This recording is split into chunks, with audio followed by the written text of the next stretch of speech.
It's the Weekly Take podcast every week, all day. Welcome to episode 21. I am your host, Dominic Joseph. And what can I say about Dwayne Wade? And Vince Carter, too. There's two old guys, older veteran players in the league right now making some pretty big headlines in the NBA. You got Dwayne Wade, who just hit a game-winning three against the defending champions that have DeMarcus Cousins in addition to that last year's championship team. You got Vince Carter, who's almost jumping just as high as he once was as when he was younger. Obviously, he's not getting the same ups as he was when he was, Vince Carter on Toronto, but he's still getting buckets. I like to see all these veteran players do good. You also, you got to look at Dirk. This could be Dirk's last year. He's also thinking this might not be his last year. Dirk Nowitzki is one of the most loyal players in the NBA has ever seen. He's fucking a 7 foot. He was KD before he was KD in the shooting world. This guy could fade it away on anybody. He could pull up on mid range and he's gonna sink it on you. This guy gave LeBron James and Dwayne Wade nightmares when they were in Miami. This guy fucking whooped on them. These guys whooped on the Lakers. That Mavericks team with Nowitzki in his prime, that's a fucking great-ass offense right there. You want to look at a good offenses in the NBA? Look at that fucking Mavs team. Him and Jason Terry. Sean Marion was also on that team. They had a fucking squad in Dallas that year. I just love seeing like the older guys get respect from the league. Doc Rivers paused the game to give this guy standing ovation. Everyone is clapping for this guy, Dirk. He looks like he doesn't even want to quit. Like I said, he might want to play one more year. And who knows? Maybe he's got a little bit. Maybe he should go hit up Manu. Maybe Manu Ginobili will give him some old man juice to get him, fountain of youth juice, I should say, to fucking get him to stay a little longer. Because I think it could happen. I think it definitely could happen. I hope he plays one more year because I don't want to see an end of an era. Because when Vince Carter, Dwayne Wade, and Dirk are all gone, and then when LeBron leaves, damn, that is going to be weird. And when Carmelo leaves, who else is a fucking old vintage player? I mean, not KD, but when KD eventually leaves the league, that's going to be weird. There's a lot of players in the league I do not want to leave. I didn't want Tim Duncan to leave, or Manu to leave, or Kobe to leave, but it happened, I didn't want my favorite player, Tracy McGrady, to retire from the league, and he did. So, Dwayne Wade. He turned back the clock, beat the Dubs. LeBron was saying, my shot was better, but I think that was all playful fun. I don't really think he really meant that, so I'm not going to dive too much into that. But what LeBron said is he also hit like a game-winning, or not game-winning, but it was like a game to put them up by 3 against the Pelicans the other night. And he was just saying, my shot was better. It was a nicer shot, but I don't think he really meant it like in a douche way. You know what I mean? I don't think he was really trying to put Wade down. And that's just their friendship. I don't know what's going on with them. They're bros. So obviously there's not much to go into that. But Marvin Bagley is out for 1 to 2 weeks with a knee sprain. Sacramento will miss him these next 2 weeks. But I think they will fill the voids fine. That team is very young, and they got fucking good vets surrounding them.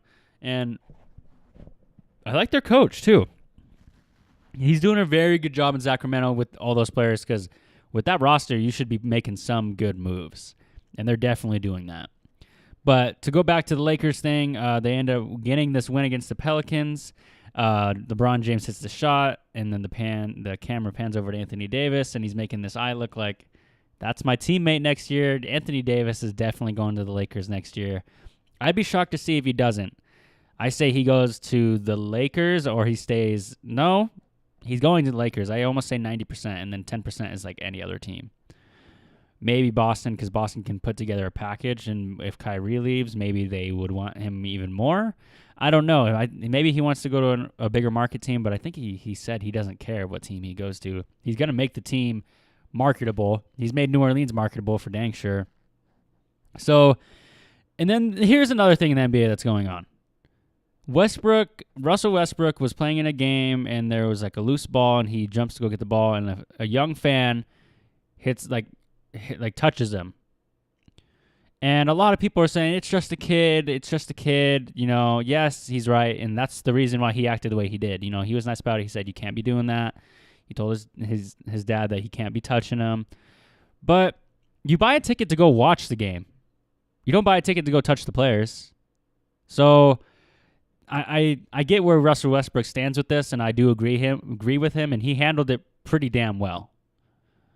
But at the same time, people are overreacting about how he went up to him, and they're like, oh, why is he making such a big deal out of it? It's because you let him do that, then what's stopping like a 21-year-old dude from doing that? And then all that, and then nobody wants to see the malice in the palace, what happened with Ron Artest in Detroit. So that's why you can't be touching players. So I agree with Russell Westbrook 100%. And he did a great job in handling this. To move on to another NBA thing, we got Kyrie Irving frustrated with Boston. This has been going on for a while. This guy doesn't look too happy being in Boston. Kyrie's the most talented player on that team, but right now he's looking like he's not a leader. In Cleveland, he necessarily wasn't the leader when LeBron was there. He was the leader when he was there alone in Cleveland, but Kyrie just did not look like he was really. He's not. It looks to me like he hasn't really loved Boston so much as he loved Cleveland. These guys obviously went to Game 7 without this guy last year, so they weren't really missing him too much. So that goes to show maybe Boston's like, hey man, we don't fucking need you, and then he's like, well fuck, I'm gonna leave then. Maybe that's his attitude, but he just said he just hates all this regular season bullshit. Those are his quotes, and he just wants to move on to the postseason, which I do too. Everyone is waiting for the postseason because it's going to be very interesting this year. Moving into that, we got two big key players that are playing great right now. We got Trae Young. Shout out to my guy Rob. He put me on this guy, Trae Young. He actually just went 8 for 12 last game, and from the 3-point line. Dude, this guy's balling out, and he's in the MVP, the Rookie of the Year conversation. It's him and Luka, and I don't remember who else they have up there. They have, I couldn't tell you guys. But those two are playing fantastic basketball right now. Atlanta's doing great. If they could build around Trae Young and get him some, veteran players that know what they're doing, they're going to be a pretty good team if he could shoot the way he shoots. But he's just got to get those field goal percentages up because I think he just shot 8 for 22 tonight. But other than that, he played a pretty great game. James Harden just scored 58 against the Heat that just beat the Dubs, the Warriors. James Harden has 6 50-point games this season. That's more than any other player because every other player in the league only has 1. He's balling out. And let me put this in perspective for you guys. James Harden is getting 58 points against people in the NBA. This is not like he's going to the YMCA to put up fucking shots and just beat on kids. He's scoring 58 against the people that are the fucking best of the best. He's balling out right now. Don't hate on James Harden. He's in the MVP discussion with Paul George and LeBron and, Giannis. Giannis, Paul George, and James Harden. Those are the 3 that are up. And to be honest, I'm really leaning towards Paul George right now and how he's playing. But after this 58 game, it really leveled the playing field. I really love to see Giannis win it too. I really don't mind who wins the MVP. It's a lot less different like in the NFL. Like I could see it from a mile away who was going to win it. It's a quarterback most of the time. But James Harden and, the NFL kind of stuff makes it very interesting because, you have a bad couple week slump, you're like already out of it. Some guy can go score 60 and they're going to forget about your ass. So that's the thing about the NBA. I love the award ceremonies. The NBA, you can connect a lot more with the people, I feel like. And I've given you guys this spiel a lot on Weekly Take, but you could just definitely invest yourself into the players a little more than the NFL because there's less of them, and they're on offense and defense. So I just feel like it's a little more personable rather than football. Your favorite players out there for a drive, and yeah, you don't see them much, and it feels like the camera's farther away. It is because there's more people, so they got to get everyone in the frame. So that's the moving into the NFL side of things. Jason Witten unretires and is going back to the Dallas Cowboys. Is this guy in shape? Is this guy ready? I think he would work out as much as he did. Maybe he's on the same diet, But I feel like this guy lost a little weight. Maybe he comes in and does very great. I hope he does.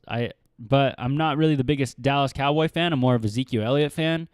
But it would be cool to see Jason Witten come back and do decently. I'm not really, like I just said, though, not a big offense or Dallas offense fan. But it'll be cool to see like a guy retire and then come back. Maybe it could very well happen. Dallas's offense is going to look pretty good with Witten. It's crazy that I'm saying Witten now. Again, I thought I was never going to have to say Jason Witten in the offensive category for the Dallas Cowboys anymore. Dak Prescott, Ezekiel Elliott. You got Amari Cooper. Dude, this is going to be a pretty good team if they play their cards right. But the NFC East is up for grabs, and the New York Giants are not going to just flop again next year. The Redskins are going to be good with that defense they have, and the Eagles are the Philadelphia Eagles, who are going to kind of be up and down until the end of the season, and then they're going to try hard. That's just what the Eagles do. The Eagles are good at that. The Ravens cut Michael Crabtree earlier this week. This goes to show that Baltimore needs to get a receiver more than anything, and they need to stop tiptoeing. They haven't had a stable receiver since Anquan Bolden, and even he was a veteran signing. So they haven't really had like their staple guy. I guess Steve Smith was a pretty good staple, though. He was there for a couple years, and he was a good wide receiver one, but he's at the tail end of his career, too. They need to get somebody. And speaking of receivers, Demaryius Thomas was just arrested. This guy gets cut by the Texans. He tears his ACL, and then he gets arrested. What is going... Poor guy, man. He was catching TD passes from fucking Peyton Manning not too long ago. Peyton Manning, one of the greatest quarterbacks of all time, and he was playing with them with Julius Thomas, Eric Decker, Noshawn Moreno, that great offensive line they had. They were doing fucking great. Oh, they even had Wes Welker. He's part of this great receiving core, and now he's gonna probably... He got arrested, but I doubt the money he's got, he's gonna sit in jail.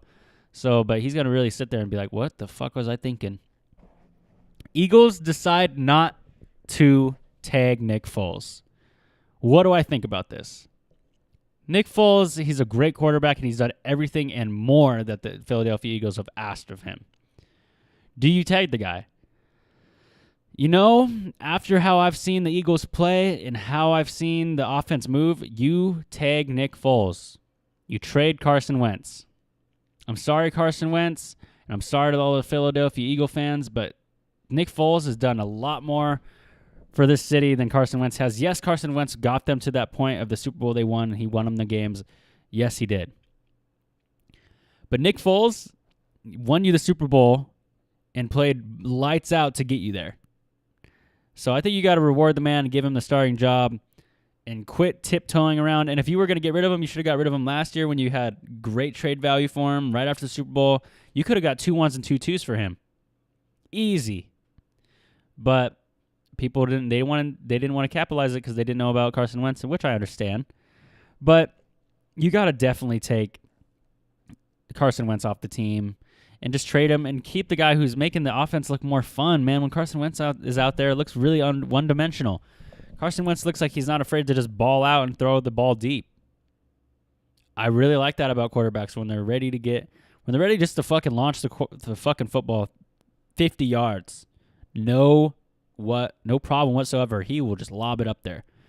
And that's fucking fun to watch. I'm always going to go for the guy who looks like he's more fun to watch than the guy who's not fun to watch. Except for the fact that Joe Flacco, I was a big Joe Flacco guy, but Lamar Jackson does very well make it more interesting to watch. So I guess I retract the statement. Lamar Jackson is now my guy. He's our Baltimore quarterback now. Joe Flacco's on Denver.